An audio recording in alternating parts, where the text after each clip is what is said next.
And welcome to Lesson 4 of the Ạnglic Conlang. Today, we're going to be talking about verbs. A lot of things about verbs, like all the different forms verbs take, the tenses, of which there are past, present, and future, also perfect aspect and subjunctive uses, and we'll talk about verb uses, the uses of a verb as a part of speech verb, and uses of verbs as adjectives, which are called participles, and other miscellaneous use cases and some other factoids. So, I feel like the first thing to get into is this chart here. So here's the chart. Now, I have an example word here, and it is the word here. The root itself is hir. The present indicative form of a verb is the form of a verb that means someone is doing something presently. The verb is happening right now. So ik hear means I hear. It's just the root. It's just that. The first suffix that we find is this apostrophe th thing here. And that is pronounced hirth. So it's sort of like an or a reduplication of the sound before it. Hirth. Hirth. If you just say the hirth, that means we are hearing. You can also say this really fast and say like wehirth, but some words end in sounds where you can't entirely do that. The next indicative form is the past indicative form, and it has this sort of meme spelling of the past tense. So if I were to say ik hirit, I heard. And this, like ith, is similarly an or an I, or a reduplication of the vowel that came before it. And then you can modify this into the plural form, the hirden, we heard. So, ik her, I hear, we herth, we hear, ik hert, I heard, we herden, we heard. That sounds pretty straightforward, and all of these have similar things in English. We have like adding an S to the end of something for a person agreement or a number agreement. In Ạnglic, there is no person agreement. So it doesn't matter if it's me or you or he, she, they, it, whatever. It doesn't matter what the subject is. If it is a single subject, the conjugation is simply single. This would be ze hir, ik hir, du hir. Now, the other main difference is when we get to future indicative. The other major difference is when we get to the future tense. The future indicative is where things start to get interesting and new. We don't really have a direct equivalent of this, but we will say that something will happen, or something's going to happen. And this is a simpler but shorter way to say that. So if you say like ik herel, which is the same sort of logic of putting an or reduplicating the sound, ik herel, this means I will hear, or I will listen, or I'm going to listen, or I'm going to hear. And similarly, modifying this, we can change it to the plural form, wehereln, which is we are going to hear. So that's that. That's pretty simple. These are simple tenses. And one thing about the future tense is that it is always said with the amount of confidence as saying the sun is going to rise tomorrow.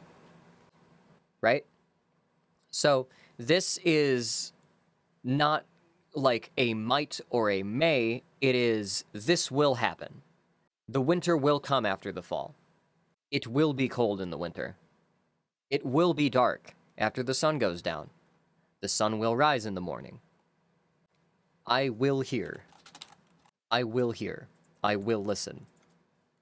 So that's a thing. We do have other ways to talk about should, can, must, all these non-concrete things. We'll get to that a little bit further down.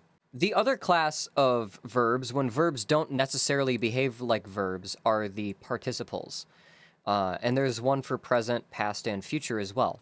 This is similar to the English ing. If you say run, you can say that you run, I run, he runs, she runs, they run, we run. You know, there's all of that. And those are all verbs. Ran is a verb. We use that like a verb. But when you say that someone is running, a running man, or the woman is running, notice this is no longer a verb. This is an adjective. This is an adjective that is describing the noun. The woman is running is the same structure that you would say the woman is tall. It's a feature of the subject being described. So, participles in Ạnglic come in these varieties. There's the present participle, hirend, which means hearing. Hirende fox. So, the listening fox. This would be, you know, these kinds of things wouldn't necessarily be used in the same way that we say, like, you know, is running or is hearing, because they would just say hear for that. This means is hearing. But hirend, the participle form, is when you are referring to a specific quality of a subject being described.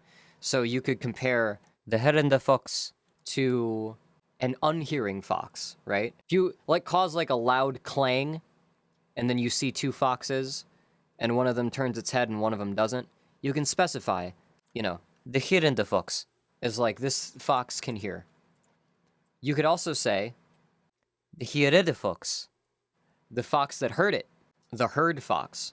If you say, let's change hirend to seosen, the seosne fox.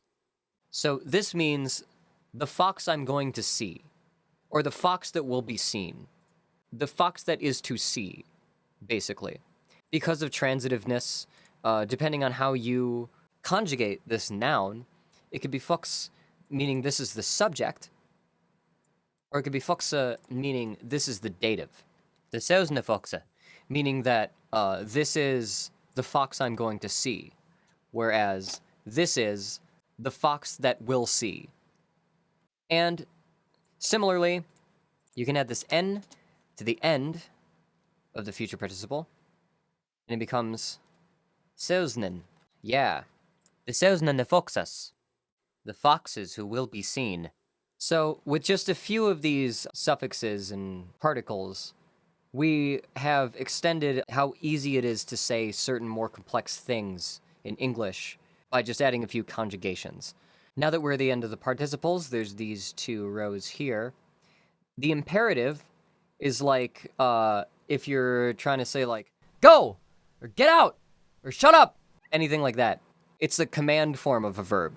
It's usually said without context surrounding it. It's often just used on its own, but in Ạnglic this can be used as just like a forceful version of the infinitive sometimes. I can explain that another time, and it's also deep in the docs, buried. But if you were to say, and this is the easiest one, hera, that just means listen, hear me, right? And if you're addressing a crowd, you can say herna, hear. Do you want to be specific? Herna me, listen to me. And those are imperatives. You don't have to shout them. Herna me. But it is the mood. It is the mood of shouting at someone to do something. And of course, the infinitive is, as we would say to hear, they would say hiran. So if you are like, how can I say this? Hidden. Ik gan hidden. I'm going to hear. This means going. This means to hear. So it's used pretty literally. If you see the word to verb in English, it's usually a good chance you can just replace that phrase with the infinitive form of the verb and be good.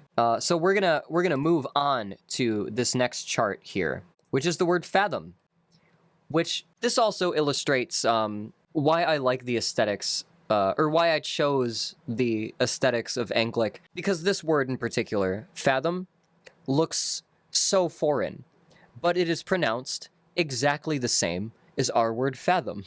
All right, and you can see here that some of these things would be pronounced slightly differently. So basically the main thing to remember about conjugating stuff that ends in a consonant like this, where some of the vowels can launch off of it, is that the last consonant, instead of becoming like a fathom, instead of becoming like the end of a syllable, it usually becomes the beginning of another syllable. So fathml, fathml, or fathmuln, or fathman, fathman. It's just one thing to remember. It seems intuitive. Like, obviously, if something ends in a consonant, it can continue into the next syllable. But it tends to be the rule of pronunciation when conjugating these things.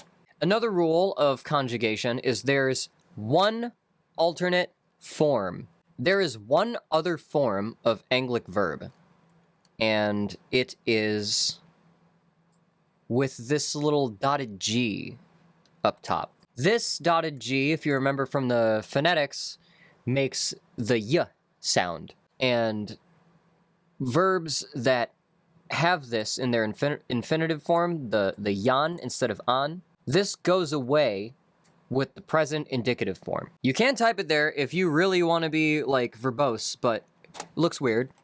And it doesn't communicate anything. So you normally just get rid of it for the present indicative and present subjunctive. This is also giving a little bit more info, which is the subjunctive moods of things tend to just be the plural form stretched out. And that's really only for past subjunctive. Present subjunctive is no different, as you can see. And so this also affects the pronunciations of the suffixes, and also in a pretty predictable way. You put y before the filler vowel that this represents, or you put y before the actual vowel in the prefix. So, shep, this would be pronounced chapyeth, with chapyeth, mid each other. We trade with each other, with chapyeth. And this holds up for the other conjugations as well. Chepyden, chepyedwe. We've traded. And I could keep typing examples, but in general, it's chepyed, chepyeden, chepyed, chepyul, chepyelm, chepyzen, chepyznen, chepya, chepyana, whoa, chepyana, chepyan. It's pretty predictable, but it's the one thing you have to keep in mind. This y, this character here, is very useful because it also allows us to introduce another prefix that we can use to modify any of these tenses to be the perfect form. Now in English, if you say something was done, it has a different mood than has been done. This implies that something happened as an event in the past, at a single event. This implies that something happened as a series of events over a period of time that is now over. And it's a very subtle distinction, like I did or I have done. These indicate completion of some kind. I have done. Even though did implies that you did it in the past, so you're not doing it anymore, so the act of doing it is complete. I have done, just to our minds, has more linguistic finality. And you get all of this perfect aspect with the prefix ja. So, gehoord, or well, ik gehoord, means I have listened. Ik gehet. I have traded. Ik geseld. Yeah, ik geseld. I have seen. So it's as much, phonetic addition as we do in modern English. It's just a different edition. And can anyone who knows anything about any language tell me what this is a cognate to in any of the Germanic languages? There is, I believe in German, there's just ga or g in front of stuff. Where else? Yes, irregular verbs. This is the ultimate irregular verb. It is to be. Not to be, we'll get to negation later, but to be. That's better. I have a little bit of example room down here. That's all I really need. So this chart here is the copula, which is the word for to be in linguistics. Now, our word to be has a few different versions that came from different linguistic sources. They all sort of conjugate differently, and it's kind of a mess. We haven't kept all of them. We're not completely conservative with copulas, but we have kept most. And so there are going to be some similarities here. Ạnglic has a few different sets of copulas. There is the most formal, most proper, most specific, scholarly, liturgical, abstract wezen. There is the personal sind, is, this whole family, which would be similar to, anyone who's learning German, probably be able to make those comparisons. And we have the bees, which is be and then beth. And this is the short version. You can basically put be or beth in place of any of these other things, and no one's going to care. It's not the most proper, but it can roll off the tongue. And when writing it, it's an easy way for me to separate casual tone, just kind of rattling off blah, blah, blah, blah, blah, versus intentional, all of this intricacy captured. And so you could say the stana vis äädlig. And this means the stone is sharp. This is just the word is. You could say they wath busy. Oh, busy. They are busy. Oh wait, this is weth here. All right, so they with busy would mean they are busy. If you say we sind and we sun, this means we are and will be. We sind. This is the first. All of the personals are sind, plural, but there is no future tense for any of these. So what do you do when you don't have a future tense for these forms? Well, you use the proper form. So this would be veseln. So even if you are using a personal version of the copula, if there is no personal version, you just default to the wezen version. So weseln. We sind and weseln. We are and will be. But yeah, to use the other personal pronouns, ik am a fir. I am on fire. That's what that means. I am on fire. M. M is a similar word to am. It shouldn't be too hard to understand. You could also say thu ert affair, which means you are on fire. Which I hope you don't have to alert anyone to that. I hope they'd be able to tell that by themselves.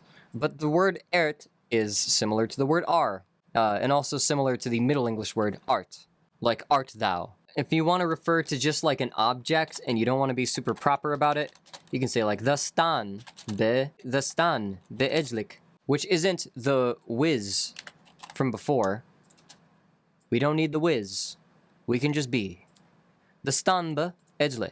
This is not pronounced be or b. It is pronounced b. This sound, barely there, just b. That's all. So, what else do we have? Ze is anta. She is first. She is once. This literally means. This isn't a verb conjugation. It just looks like one because Ạnglic likes apostrophes. Ze is anta. She is first.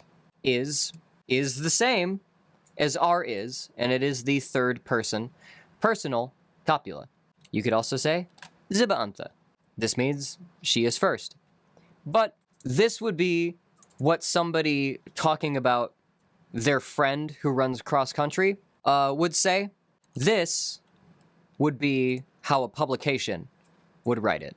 That's sort of the difference. Sort of the difference between mood and tone.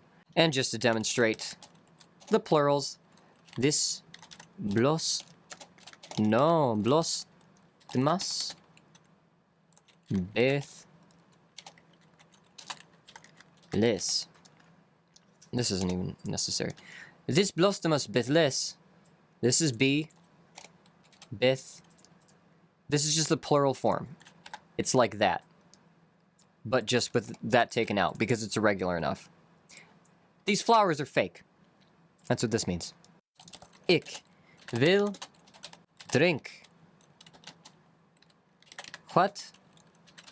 Whiz.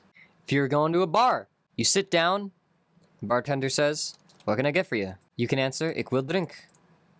What whiz? I want a drink. And this looks like it says, what is, but this is a function of this abstract form of whiz. Because it is so rarely used, it tends to mean, does something exist? Is something present? Is it extant in the situation? So instead of meaning what is, this means what is there. So this phrase means I want a drink. What is there? Or what do you have? What whiz? And this phrase what whiz can be used not just for inquiring about, items from a selection of things, options that you have. It can imply like, what is, like, what's the problem? What is there? What are you talking about? Whiz is a very abstract and upspeak kind of word. It can fill in a lot. It implies more. It does the work of all of the uses in which is takes a more abstract notion. And a bartender could answer, Vinviz, Eluiz, Medunewiz, which means we have wine, we have ale, we do not have mead. And this takes us to our next subunit here, which is negation. Negation is super easy. To negate a verb in Ạnglic, you add na before it. So, ignaheb, I don't have. Ignahabit, I don't have it. Ignahab drink, I don't have a drink. Ignahab water, I don't have water. Like, it's that easy. The other way is you could put not after it. So, let's say I want to say I don't want to fight you. So, ik ne vecht. I won't fight you. I will not fight you. Here's the word for will fight. Here's the word for na. Here's the word for you. Literally, I no will fight you. And that's that. It's that simple. We could also state this a slightly different way. Ik vecht du not. Or ik vecht not du. Say someone's trying to challenge you to a fight, and they go up to you and they say, Du vechtach me. Fight me. You fight me. That's what that means. You could reply, Ik ne vecht du. I'm not going to fight you. Or, Ik vecht du not. I will fight you not, is literally what that means, if you want to be super Shakespearean. But there is a chance that grammatically, even though it sounds natural, you're going to lose that word. Ik vecht du. They're going to hear, you're going to fight me? And then they throw the first punch. So maybe you don't want to say it like that. You could say it this way, or you could say, Ik vecht not du. I will fight not you. And this semantically is the same. It doesn't mean I will fight not you, as in I will fight somebody else but not you. It just means will fight not. I will fight not you. But yeah, things to know on the fly if you're getting into bar fights in Anglia. And another thing about the negatives is that double negatives build intensity. So if you say viz nan ne wiz nan the ik ne sel ne har ne etan. There's a lot of no's in here. There's no, none, no, no, no. And the words literally here mean no, there is, none, that, I, no, see, no, here. Here as in like here the place. No, eat. Or to eat. And what this literally means is, I don't see anything here for me to eat. No is none that ik ne sel ne har ne etan. That's just throwing a bunch of no's Meaning like, I don't fucking see nothing here for me to eat. That's more like what it's saying. And this is proper. The more no's you add, the stronger the negation. This is also what the Sumerian dog says at the beginning of the Sumerian dog joke. What is open? Hang on. Oh well, ik kan openen net. Okay. The last selection of things to talk about are going to be these things. Oh wait. Gotta put the fucking toolbar away. Okay. So that covers negation. The next last thing I want to cover for this little Ạnglic lesson here is the auxiliary verbs kunnen, shellen, motten, and mare, which means and more. Kun. Does anyone want to guess what kun means? It's not dirty. Ik kun rennen snel. That's not what I wanted to do. God damn it. Ik kun rennen snel. This indicates ability, knowledge to do something. So if you say ik kun rennen snel, you're saying I can run fast. I can run fast. I can run quickly. But you can also say ik kun that, which means I can do that, or I know that, or I know how to do that, or I know about that. It's sort of, it can function as a verb in and of itself, but if it's used before an imperative, not an imperative, but if it's used before an infinitive, it tends to mean can. I can run, could, yeah, they got it. Can and can, yeah. Can and can, yes! Wow, somebody knows the word can. That's a cognate. That is a related word. Shall, I'm pronouncing it shorter than it would be. It's shall. This is just the word shall. Or should. So, this is used to mean the soft form of future tense. Like I was saying before, how el at the end of something is like a very hard form of future tense. Like, this will happen. With the amount of certainty that the sun will rise tomorrow, will happen. But shall means it should. It shall. Probably will. But it should. Ik shall laten du varen. I shall let you go. I shall let you travel. I shall let you wander. I believe that. So I shall, you know, it's that. Mot. Does anybody want to guess what mot is? Ik mot. Mots are those things in Gambit. Yeah, must. Must. Absolutely. This is must. So ik mot rennen means I must run. Du mot rennen means you must run. Du mot rennen is what a mobster says to somebody who's just seen too much. However, renna is what someone's friend says to their other friend who also just saw a mobster do some shit. So, tends to be more instructional, tends to be more, not urgent, but more of a suggestion, more of a very strong suggestion. You must run. Or just, or just a statement of fact. Du mot adem. You must breathe. You don't need to tell anybody to breathe. Sometimes you do. Sometimes you say asthma, which means breathe. The Ạnglic for just breathe sounds a lot like a respiratory problem. Yeah, that's what I was laughing at. But I imagine they wouldn't call it asthma.